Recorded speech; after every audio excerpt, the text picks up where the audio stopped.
one of the dudes, he went to my high school. I don't want to say my high school name on the podcast, but I heard he's one of the founders of Bang Bros. You don't want to put your high school out there? I could tell you more or less if you did or didn't. Don't worry about it. we talk about it outside. I mean, yeah. But yeah, these dudes, these guys were loaded. Like, they were doing really well. And they started a record label called South Beat Records. And they brought me in as a marketing director. And actually, remember when Kimbo, the first big viral shit? Yeah, R.I.P. man, we love him, man. Kimbo, great dude. Well, he was a part of the label. Like, he was managed by the same guys. So I made him the face of our record label because he was. Because he was supposed to be like a security guard for the porn. Yeah. Then they started managing him as a fighter, and then they brought me in to be the marketing guy. But the artists we had weren't known yet, and definitely didn't have no street cred. So I was like, man, Kimbo got some street cred, and you guys manage him, so might as well use that brand.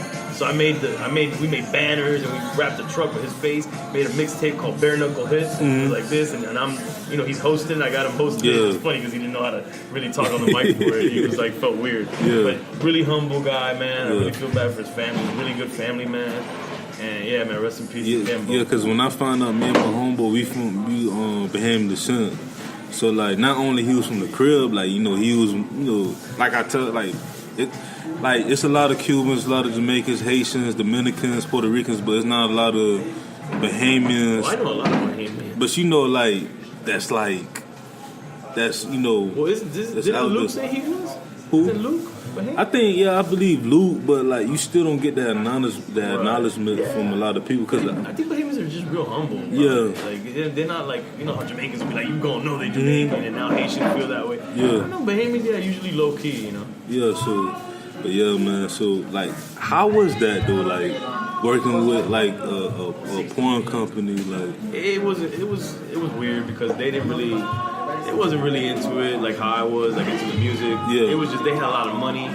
They were good dudes, but they were just, it was like a toy to them, and I ended up leaving. I don't want to talk about the details. I mean, nothing bad, but I just left. And when I left, I brought Jim Johnson, that's the producer for Pitbull. Yeah, I brought him in when I left. I mean, I'm not saying he took my position, but he just came when I left. And eventually the label folded because they didn't have, their mind was on the game. They had a lot of money.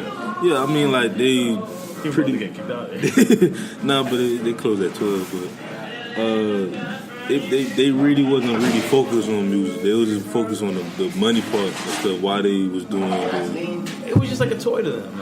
Like they, they had all the money from the other stuff. This was just like they really didn't. I don't know. They just didn't care about. And I'm here caring about the culture. It doesn't really work in an environment like that. Well, that's crazy. So after that whole situation, what was after that? Like, I left there, and one of the groups that was over there that were my homies, Mayday. They ended up leaving the label too, and then I ended up managing them. And they got to deal with Tech Nine, Strange Music, helped with that, and started touring the country with them. And then Nori ended up moving down to Miami, and that's when we started working out of my studio that was here down the street from here.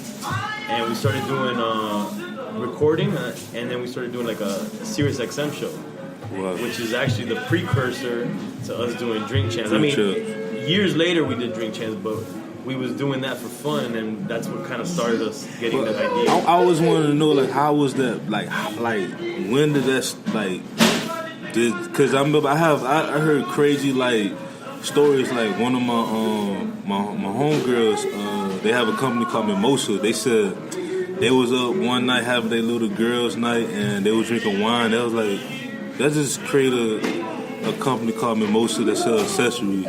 So how was that like when y'all started, let's make Drink Champs? I mean, the thing is that we used to say the term Drink Champs in the studio for fun. It had nothing to do with the podcast, nothing to do with anything. It was just like, if you got, we drank a lot, so if you got two folks, like, you ain't no drink champ, blah, blah, blah. I just liked the way it sounded. So I went ahead and grabbed the .com, Instagram, Twitter. I even copywrote it. I even had the logo made eventually. But it took 5 years from that for us to even decide that we're going to do a podcast. Nori wasn't even, like, my boy was doing podcasts, and he put me on with podcasts, and I tried to convince Nori, and Nori didn't know what it was. It wasn't popular in hip-hop. I thought it was, like, some nerd shit. Yeah. So, I mean, it took me a while to convince him, and some things happened. You know, long story short, he was ready to do a podcast, and then I was like, yo, let's call it Drink Champs, and at first he wasn't with it. He was like, I don't know about that name. But then when, I don't know, whatever happened, I showed him the logo, and at first he didn't even like the logo that much. And then he's like, fuck it, let's just do it, you know? And then here we are.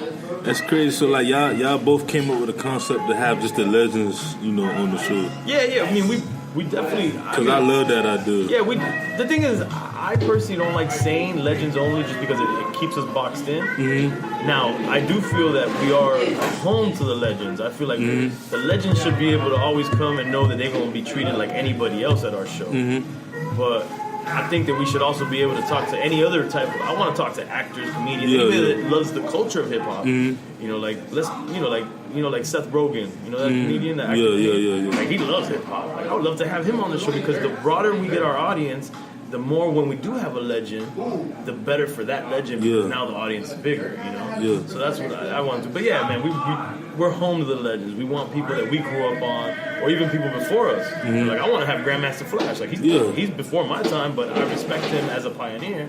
I don't want him to come on the show, you know? Yeah, because like I heard of course, besides like the Miami like artists, like of course I heard like the Wu-Tang. Yeah. I heard the whole 3 hours because it's like that was a mess though. The podcast, I mean, the Wu-Tang was great, but that day was a mess. The audio was all fucked up. I mean, I don't know. Like I'm just one of the few people that's like, you know, if I'm a fan of a podcast, like it was Drink Champs, it was Charlamagne, Brilliant Idiots. Yeah. Who else? There was a couple other podcasters that you listen to Joe Budden. Joe Budden. I like to see it like video. Yeah. But I loved him when he was on the Complex show. Okay, yeah. Cause he know his hip hop. Right. Like he like to me like I want to meet him one day, just ask him a lot of questions and stuff. But with me, like when I started my podcast, Sports Biz Music, is because of like the podcasters I was listening to, and plus the Breakfast Club and things like that. So I was just like, you know what? I know a lot of people, but I want to get to know other people as well. Right. So I like Sports Biz Music is like have athletes, have artists, have business people, talk about like not just the current, but also like the past, how they started. Cause I love that, I'm a type of person like, how did all this start? What you got going on now, and then what's the plans for the future and stuff like that. So, like, y'all heavy influence, in Sports Biz Music. So, you should have my boy Drink Champ Sports. That's what I was about to ask you that.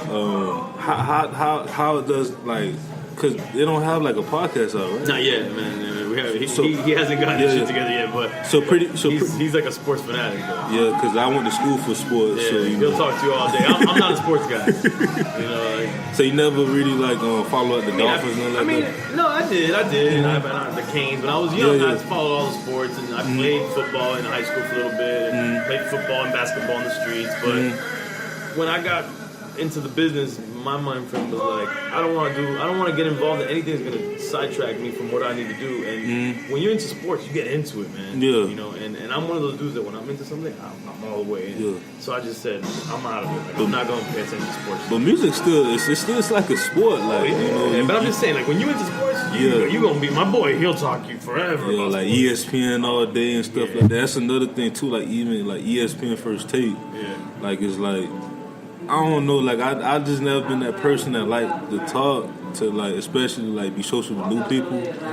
But where I want to be at, like, cause I want to be an agent, like a sports entertainment agent one day soon. So, even you could teach me about like management and things like that because I don't know. Growing up, my family always had like businesses.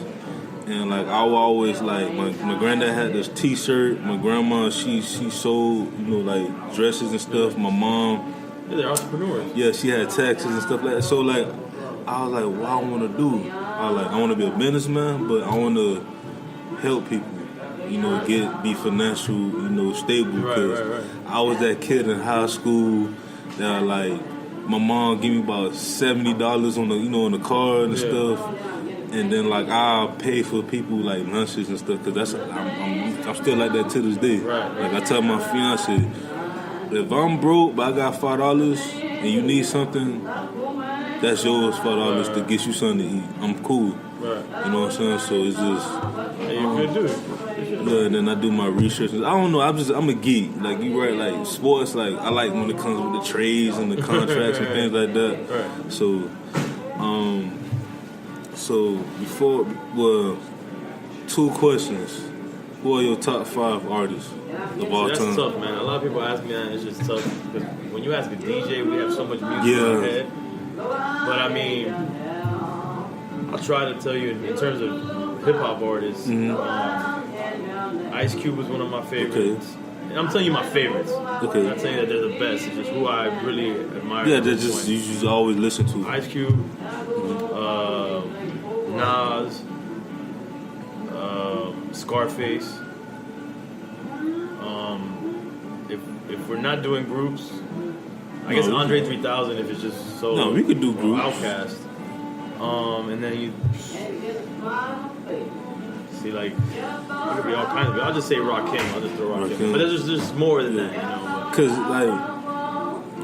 like for me, my artist was like. And Kendrick right now, Kendrick is to me like I listen to Kendrick like 24/7. Yeah, in my generation, it's like you know how not even just before the Kendrick, J. Cole. I had the J. Cole too. See. I had the Jay-Z's, you know, the 50 Cents, the Trick Daddies, the Nas, the DMX's. But now it's like me. I'm trying to track back to even to like the KRS-Ones and the Rakims and stuff like that. Like, that's the thing. There's different. As a DJ, we think in categories also. So I would go like different category, different styles. Like if you listen to my album, I have like Trick. I got Trick on. Yeah, Juvie's one of my favorites. I want to talk about that album because like with me, like one day I want to have my own like album, like you know, like you, Drama, Khaled. Yeah.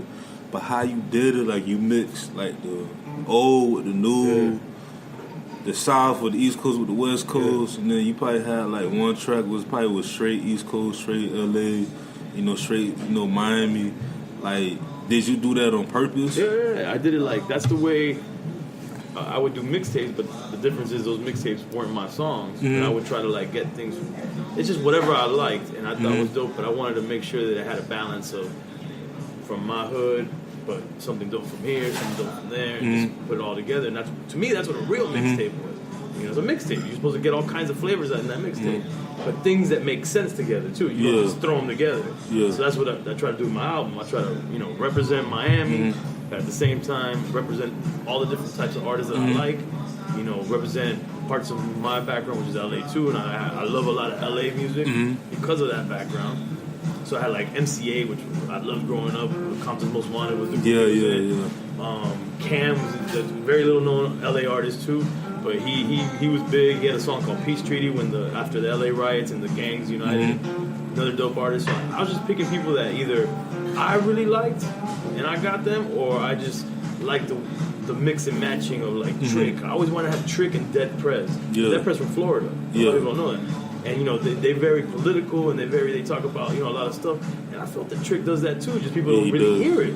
You know, they just look at Trick overall. But Trick a lot of stuff that's happening now. Trick Daddy said it a long time ago, like in the America song. I'm like, y'all gotta listen to that. Like, shout out to my boy Society. That was originally, if I'm not wrong, originally that was his song. But what happened? Like, what happened? Like, well, no, he gave it because they were on the same label, and he gave it to Trick. Okay, like I think Trick did the song with him, and then he gave it to him. I don't know. That's one with the kids, right? Yeah.